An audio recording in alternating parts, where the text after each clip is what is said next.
A tempestade tropical Filipe deixou em Vilanculo marcas indeléveis de destruição, algumas das quais não vão se apagar num futuro breve. A título de exemplo, está a marginal de Vilanculo que desde a passagem do Filipe continua neste estado.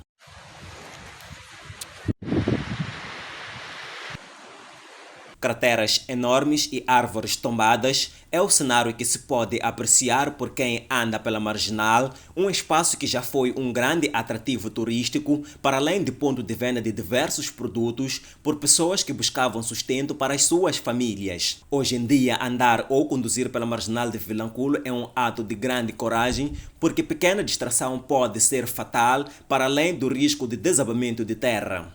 Não há segurança, porque a qualquer momento pode haver um deslize, os carros podem captar, mesmo as pessoas, mesmo os peões. It is the livelihood of people is destroyed. People were selling their small merchandise here and so on. All these people now are sent home. It is really sad. A degradação da marginal é tão grave que em alguns pontos só pode conduzir quem tem uma viatura com tração às 4 rodas e quem não tiver é obrigado a fazer um desvio de mais de 2 quilômetros. Há muita dificuldade para nós passarmos. Se queremos usar essa rua para irmos até naquela via do Machelã, não sei o quê, temos que usar outra rota lá do Pino já. Sim, então há dificuldade. O presidente do Conselho Municipal de Vilanculo reconhece que a marginal está num estado crítico, mas diz que há uma solução em vista. Até ao presente momento não temos uma informação ou uma garantia clara que nos dá o orgulho de que vamos ter a nossa marginal reabilitada. Logo depois das descargas da tempestade tropical Filipe, o município de Vilanculo buscou, juntamente da Associação Nacional dos Municípios, a ANAM, lançar um movimento de angariação de fundos para a reconstrução da marginal, uma ação que resultou apenas na angariação de 40 mil meticais, um valor que pode se considerar minúsculo para a materialização de um projeto desta dimensão. Alguns dos municípios puderam se solidarizar com Vilanculo e deram seus donativos que acabaram dando este valor de 40 mil meticais. Ao nosso ver, achamos que é um valor significativo, mas olhando aquilo que são os danos que precisam de ser reparados, automaticamente é um valor que não vai resultar em alguma coisa. Quinito Vilanculo diz que nos pontos onde só passam viaturas de tração às 4 rodas, a edilidade simplesmente pode fazer a reposição de solos. Ontem mesmo estávamos a analisar a possibilidade de podermos fazer a intervenção da marginal, mas vimos que a intervenção que nós só podemos fazer, há um troço ali que de facto é intransitável. É verdade que todo troço é de risco, é de grande risco, mas há uma parte que de facto não permite a transitabilidade e os meios só podem aproveitar a maré quando está baixa, dar em volta mesmo no lugar onde as águas abrangem. Então pensamos neste processo que já desencadeamos, repor solos naquela parte em que não é possível haver transitabilidade de todos os meios. Acreditamos que dentro desta semana ou mesmo a próxima, dependendo da forma como está programada a atividade da reposição ou da intervenção na marginal, vai se fazer a reposição de alguns solos. A requalificação da marginal não é a única pedra no sapato do município de Vilanculo, pois existe também o estádio municipal que não escapou das enxurradas e com esta falha na angariação de fundos, tudo indica que a sua reconstrução não é para já. As igrejas são tidas como locais de encontro com Deus para fortalecer a fé, ou mesmo locais de reflexão. Mas para os moradores do bairro central da cidade de Vilanculo, a construção desta igreja, cujo nome nem os vizinhos conhecem, tem sido um martírio devido ao volume elevado que os DJs desta igreja têm produzido durante o culto. Eu não consigo viver bem porque essa irrita, faz muito barulho, todas as coisas. Toca música, espadula, que dança aí dentro. A igreja é de construção. Certo, quando chega às noites, como é que é? Todas as noites, até amanhecer, a fazer barulho, a tocar música. Eu nunca vi a igreja fazer música todos os dias. Eu tentei chegar a dizer que não fazem barulho. Até o nosso vizinho, o Humberto, ele fez quintal de muro aqui para não fazer barulho, mas ainda continua a fazer barulho todos os dias. Continua a fazer barulho. Viver perto dessa igreja, o barulho é muito insuportável, irmão. É insuportável? Sim. Mas a que horas começam mesmo a tocar as músicas? Aqui começam, por exemplo, num dia normal assim, começam das 12, não, das 15 até às 20 ou 22. Viver perto dessa igreja é o mal necessário que existe na zona, por causa de não respeitar o tempo dos cultos. Porque praticamente nas quartas, quintas, sextas, incluindo sábado, é barulho quase. Há dias que amanhecem a provocar barulho. Se tivessem a fazer orações um pouco baixo, a condição seria outra. É uma poluição forte mesmo que está a acontecer. Senhor Chidiminguana revelou à nossa equipa de reportagem que vontade de escalar o posto de transmissão de corrente elétrica e romper a corrente elétrica como forma de acabar com o barulho que sai desta igreja não lhe faltou. Enquanto, por outro lado, Jeremias vem somando danos avultados na sua mercearia porque nenhum cliente suporta o barulho e tende a se afastar da mercearia quando chega a hora dos cultos. Tentei de subir em cima de um posto para cortar. Eu vi que para não poder cortar, senão eu teria problema com a necessidade. Certo. Porque o barulho é insuportável. Nenhuma pessoa aceita ficar onde há muito barulho. E as pessoas acabam indo... Sim, eu perdendo clientes. Os prejuízos são maiores. Sim, são maiores. As nossas fontes afirmaram que diversas vezes tentaram entrar em contato com as autoridades municipais e a direção da igreja por forma a criar condições de uma boa convivência, mas sem sucesso. O Conselho Municipal, eu já disse há muito tempo, mas eles não resolveram. Eles foram pagar dinheiro para não sair, não ser tirado aqui. Certo. Há pessoas que foram falar com o pastor, mas não sei qual foi a resposta perante aquilo que conversaram. Mesmo depois dessas pessoas terem ido para lá, não houve consenso, ainda continuam a provocar um barulho. As nossas fontes pedem a rápida intervenção das autoridades locais de modo a resolver o problema. Eu gostaria de pedir à nossa entidade que venha falando com o dono dessa igreja, ou caso o dono não queira, seja retirado da igreja daqui. Não, entre vizinhos aqui tentamos conversar com o município para ver se podiam ser eles a intervir, como são eles que admitem também a entrada das igrejas, para observar o tempo de descanso dos vizinhos da igreja. Mas quando chega aquela hora aqui, não há descanso, não há nada. Ele é barulho só. É barulho. O volume dos aparelhos é muito maior. Mas quando foram ao Conselho Municipal, o que o Conselho Municipal disse?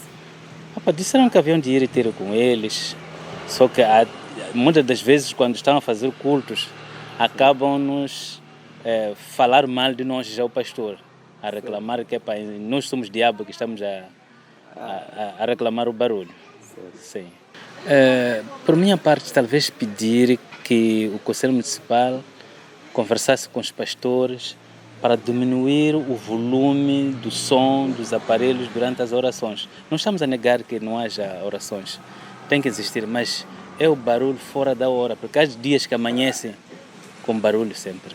Sobre a proliferação das igrejas, a sociedade civil diz que as igrejas têm tirado o sossego e o descanso das pessoas que perdem noites nas igrejas rezando sobre promessa de melhorias de condições de vida. Além daquilo que nós chamamos poluição sonora, mesmo poluição intelectual das pessoas, aproveitam-se do descanso das pessoas, fazem barulho,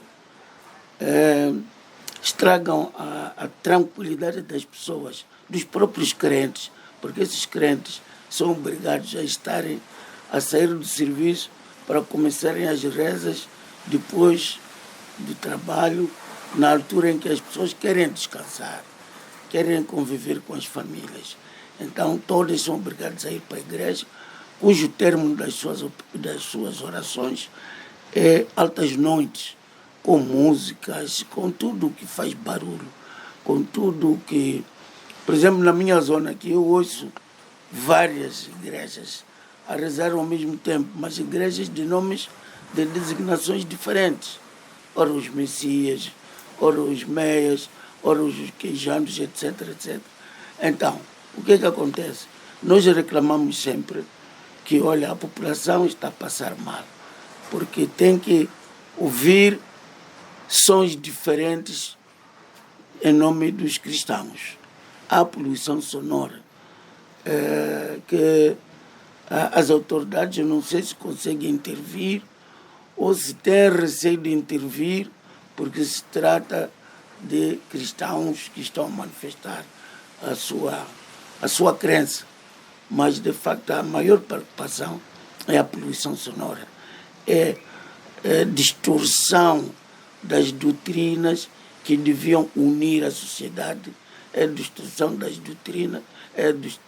doutrinas, fiéis, de facto, a Cristo. Porque alguns propagam salvar as pessoas, propagam tirar doenças, propagam tirar espíritos maus nas pessoas. Esses espíritos maus que dizem, toda a gente corre para essas igrejas, que no fim do dia as igrejas acabam desaparecendo, mas já distorceram aquilo que é a vida das sociedades. É uma grande preocupação, que eu gostaria também de ouvir as autoridades ou de ver o que as autoridades fazem, porque essas igrejas são autorizadas. Hoje em dia, qualquer igreja que queira se fixar é autorizada. Oliveira diz que o governo deve estar atento com as igrejas que têm aliciado crentes com milagres. O Estado deve criar restrições também. Deve encontrar maneira de ver quais são aquelas igrejas que, de facto, estão para salvar espiritualmente as pessoas, não salvar as pessoas nas questões de superstição. Hoje em dia ninguém faz mais milagres, porque os milagres foram feitos por Cristo. Mas hoje em dia é uma igreja que diz que é para salvar, é para fazer milagres. Mas o Estado sabe que não há milagres. Há sim erros, há sim enganos, há sim chamar as pessoas para um certo interesse. E a outra preocupação é que essas igrejas se fundam nas contribuições das populações. Todas as igrejas sempre é contribuir e esse dinheiro vai para os bolsos dos seus dirigentes. Nós encontramos aí várias, porque quando a igreja se diz que é da população que essa igreja deve viver, cobra as pessoas para fazer milagres. Isso é o que nos preocupa bastante. É por isso que há sempre esta dinâmica de surgimento de várias igrejas, nem sei se vou dizer que são igrejas, de vários grupos, cujo fim é angariar sempre fundos monetários para poderem fazer os seus interesses. Em termos de ordem social, o governo já tem leis, o governo já delimitou ou deu ordens até quando se pode fazer barulho, pode se praticar. Mas agora o que me confunde é, agora são todos os dias, desde 18 horas até o amanhecer, as pessoas estão a tocar batuques, estão a tocar músicas, Agora, não sei se há alguma cláusula excepcional que o governo criou para admitir que essas igrejas avancem até essas altas horas, em tempos que as pessoas estão a descansar. A nossa equipa de reportagem entrou em contato telefonicamente com a entidade que prometeu pronunciar-se no momento. A província de Inhambane, no ano passado, comparando com os restantes círculos eleitorais, registrou a terceira taxa mais baixa de contenciosos eleitorais, cerca de 4%. E para melhorar cada vez mais este resultado, iniciou hoje em Inhambane seminário de capacitação em matérias de ilícitos e contenciosos eleitoral. Na ação de formação estão juízes, procuradores e agentes do CERNIC das províncias de Sofala e Inhambane.